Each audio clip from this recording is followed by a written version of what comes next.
Hello students, and welcome to the second lecture of MEG 8 New Literatures in English, Block 2, A Grain of Wheat by Ngugi wa Thiong'o. I'm Dr. Madhumita Chakraborty. I'm an associate professor at the Zakir Hussain Delhi College Evening, University of Delhi. Today we are going to start with talking about the importance of knowing the relationship between literature and society. The main objective of this unit is to focus on the relationship between literature and politics, literature and reality, the creative process, and also the relationship between literature and ideology. All of this is important because it is only when we will get to know how a society, how our day-to-day lives, how all of that impacts the literature that is written, that we will be able to understand the text that we have to study, which is A Grain of Wheat. Any serious work of literature, as you know, is created within the framework of existing social relations. So it is not just a living document of contemporary happenings, but also of the historical processes underlying them. So unless literature, for example, historic fiction, for example, which is deliberately set in the past, and it will therefore reflect the times that it is writing about. However, most literature which is set in the present day milieu of the author will write about what is happening around them, and what is happening in society around the author obviously impacts what is being written about. So any artist, any writer, however unique, however special his or her primary experiences may be, because after all, we are all subjective beings. All of us have different experiences. All of us, in fact, experience the same event in a different way. So every writer is a social being, and therefore their writing is a bridge. It's a connecting link between the writer and other members of society. In addition, a work of art affects people. What it does is it contributes to the reaffirmation or the devaluation of what their ideas are, what their goals are, what their values are. And any work of art, and I'm not just talking about books here, it could be paintings, it could be films, it could be web series, anything, has a social force with its own emotional and ideological way. Any work of art, therefore, contributes to the reaffirmation or devaluation of the ideas, goals, and values that they set out to do. Any work of art is a social force which has its own emotional and ideological way. And any work of art, if it succeeds in impacting people, if it succeeds in moving people, should change us as an individual for the better. So, what we therefore see is that any work of literature is therefore not written in a vacuum. It is a product of its age. Of course, there are certain themes, genres in literature which are universal. Love, romance, crime, thrillers, horrors, etc. And they have been used through centuries. However, it is the particular context in which these themes are articulated that enables a writer to leave an indelible impression on the psyche of not just individual readers, but the entire community. So, for example, let me just give you another example. We are all familiar with the Godfather series, the Godfather film. Now, there have been so many films that have been made on this genre, on the gangsters, about this whole idea of the underworld crime. But it is only a few films like The Godfather which are able to become iconic and which are able to stand the test of time.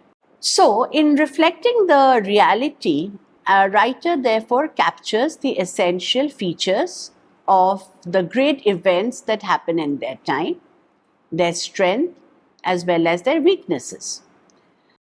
And a writer's greatness is often measured by the level of truthfulness with which he or she talks about the happenings of their present time. Leo Tolstoy is often considered to be great because of the truthfulness with which he talked about the contradictions and the ruthless breaking up of the old established order that took place in post-reform Russia. A writer, therefore, unlike a historian, is not obliged to consider the whole range of facts that are pertaining to a given event or phenomenon. He or she can afford to look at one single fact, one single event, and that is how we distinguish between the role of the writer and the role of the historian. Aristotle makes a distinction between history and poetry by saying, and I quote, "Historians and poets do not differ in the fact that the latter writes in verse, the former in prose. The difference lies rather in the fact that one reports what actually happened, the other what could happen. Thus, poetry is more philosophical than history, for poetry tends to express the universal, history the particular." End quote.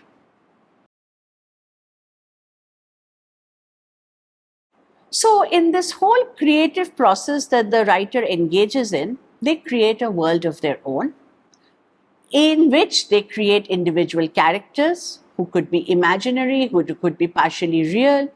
And through these characters, the writer investigates the social being of man, and the writer investigates the roles of certain sections of society in history, their conflicts of interest, and the nature of these clashes.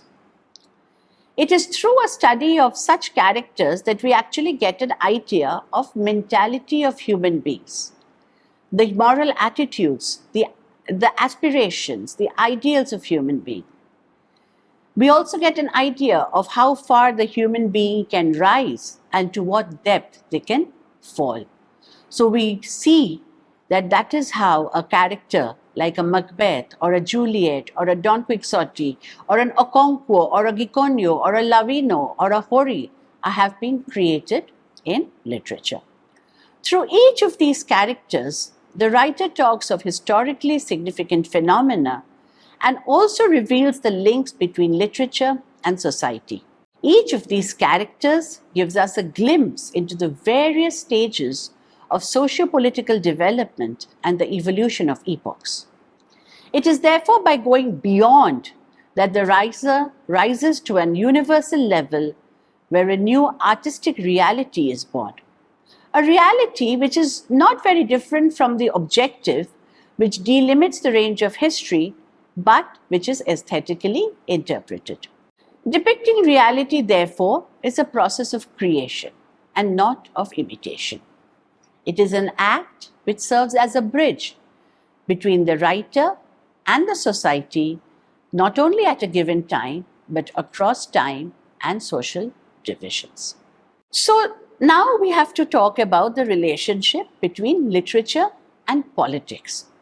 Now, on the face of it, literature and politics seems to be two different ends of the spectrum.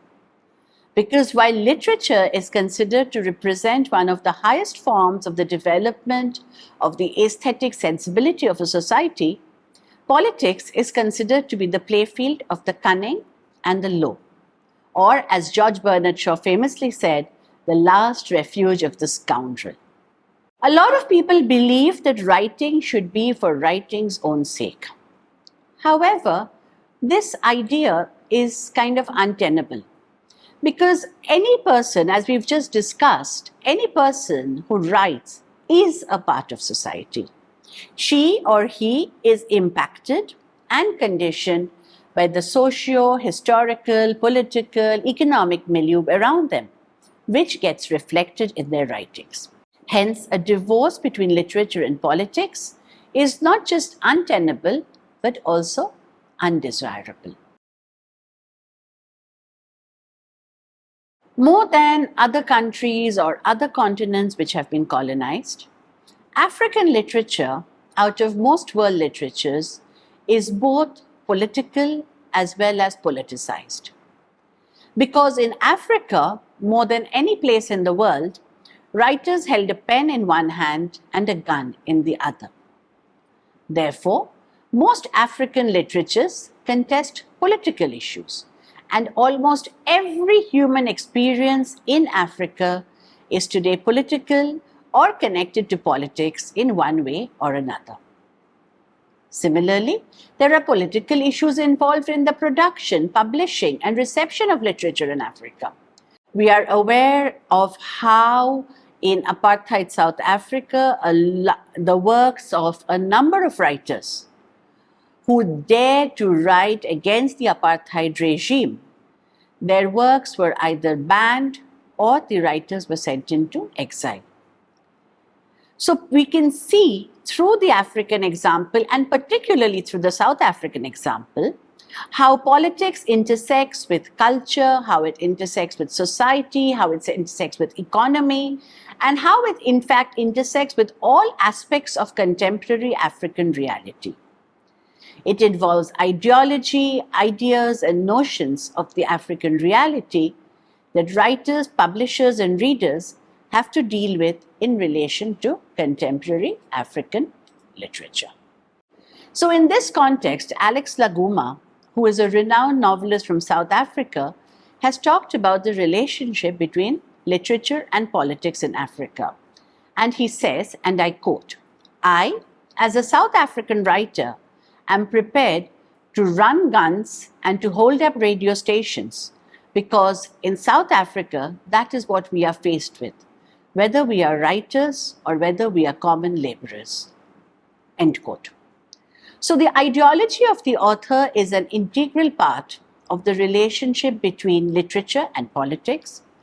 In the case of African literature, this question of ideological standpoint of the writer, though implicit in the very social nature of literature, became prominent in the context of the various freedom struggles, and it continued to remain relevant in the post-independence period as well, as the gap between the affluent few and the pauper majority widened alarmingly. So as Alex Laguma again puts it, and I quote, "When we sit down to write a book, I or any of my colleagues around me, we are, as writers, faced with the reality that 80% of the population lives below the breadline standard." So therefore the question arises, can a writer be neutral? According to Chinua Achebe, no writer can be completely neutral. The whole idea of the neutrality on the part of a writer, according to Achebe, is myth. In fact, he calls such neutral art as, I quote, "deodorized dog shit," end quote. In fact, if you think about it, even to say that one is neutral or say one is apolitical, even that is a partisan position in itself. So a writer, therefore, has to make a choice. And in African literature, this choice was very stark. As Ngugi wa Thiong'o puts it, and I quote, "Literature cannot escape from the class power struggles that shape our everyday life. Here, a writer has no choice. Whether or not he is aware of it, his works reflect one or more aspects of the intense economic, political, cultural, and ideological struggles in a society. What he can choose is one or the other side in the battlefield, the side of the people or the side of the social forces that try to keep the people down. What he or she cannot do is to remain neutral. Every writer is a writer in politics. The only question is what and whose politics," end quote. So now that we have given an idea about the relationship between literature and society and literature and politics, we now move on and I will give you a brief introduction to Kenyan politics, because after all, Ngugi wa Thiong'o is a Kenyan author and The Grain of Wheat is set in Kenya. So a brief introduction to Kenyan politics. The Republic of Kenya lies on the east central coast of Africa, across the equator and encompassing some of the most arid as well as most fertile parts of Africa within its geographical bounds of 5,82,644 square kilometers. Bordered in the north by Sudan and Ethiopia, in the east by Somalia and the Indian Ocean, in the south by Tanzania, and in the west by Uganda. The first colonization of the Kenyan people began in the 8th century when Arab Muslims arrived in the area. They came to propagate Islam, but stayed on to trade in ivory, gold, timber, iron, and black slaves. This Arab influence was, however, only confined to the coastal areas of Kenya for obvious reasons. From the coastal areas, it was easier. From the coastal areas, trading became much easier. The next lot of colonizers who came to Kenya was in the 15th century, and they were the Portuguese. The aim of the Portuguese was twofold: the search for gold and spices, and to expand the slave trade. In doing so, they drove the Arab rulers far away to the coastal areas of Kenya, Somalia, and Tanzania, and this Portuguese occupation of Kenya lasted for about the next 2 centuries. By the end of the 19th century, the European interests in the African continent had reached competitive proportions. We have already talked about the Berlin Conference in the previous lecture, and after the Berlin Conference of 1884, Germany and Britain continued to clash over supremacy in East Africa. Eventually, it was agreed that Lake Victoria would form the boundary between their respective areas of influence. The territories lying north of the Lake Kenya and Uganda came under British rule, while the territories lying south of the lake, Tanganyika, became the German domain. It's a picture just to show how, you have British East Africa and German East Africa, and how they are divided with Lake Victoria as the dividing point. So why were people attracted to Kenya? Reports of the fertility of the land attracted a great number of Europeans, and as per available records, the first batch of settlers, mainly from Great Britain and from South Africa, arrived in 1902. These settlers occupied large chunks of the fertile land for both farming and trading, and gradually the government passed ordinances which reserved these highlands exclusively for the white Europeans and excluded the native Africans and Indians. So the principal sufferers as a result of this were the Gikuyu community, since the land originally belonged to them. A series of land legislations, the Land Regulations of East Africa 1897, India Land Acquisition Act 1896, East Africa Land Acquisition Order 1901, and the Crown Lands Ordinance of 1902 provided the government of the day with control of all land in Kenya and also parts of Uganda to sell, lease, and dispose of as they wished. In addition, the settlers wanted a constant supply of cheap, free labor to work on these lands. And with the African reluctance to work for outsiders, i.e. the European farmers, they found it increasingly difficult to obtain cheap labor. In fact, the settlers, with the help of successive governments, seized more than 7.6 million acres of the most fertile land. So it was a huge amount of land that they seized, but even then, with the end of the colonial period, only 18% of the land was cultivated. In contrast, millions of native indigenous Africans strived to eke out a living in highly contested reserves. They were subjected to the most cruel punishments on the flimsiest of excuses. In fact, their plight in many ways was worse than their brethren who had been sold off as slaves to the Americas by the Arabs.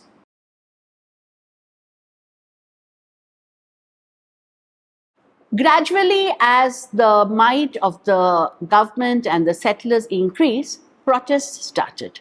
So Harry Thuku and Jomo Kenyatta, they were the two primary figures who led resistance movements, who led protests against the colonizers. Kenyans formed two associations to defend their interests against the colonizers. The first of these was called the Kikuyu Association, abbreviation KA, which was formed in 1920 with the primary aim of defending Gikuyu land. It comprised mainly of Gikuyu chiefs and headmen. And the year later, a new association called the Young Gikuyu Association, or the YKA, was formed, which had Harry Thuku as its secretary. Thuku organized protests against land grabbing, but also against the carrying of kipande by all African male adults. Thirdly, he also organized protest in the increase in toll taxes. Jomo Kenyatta was another major figure in Kenyan history.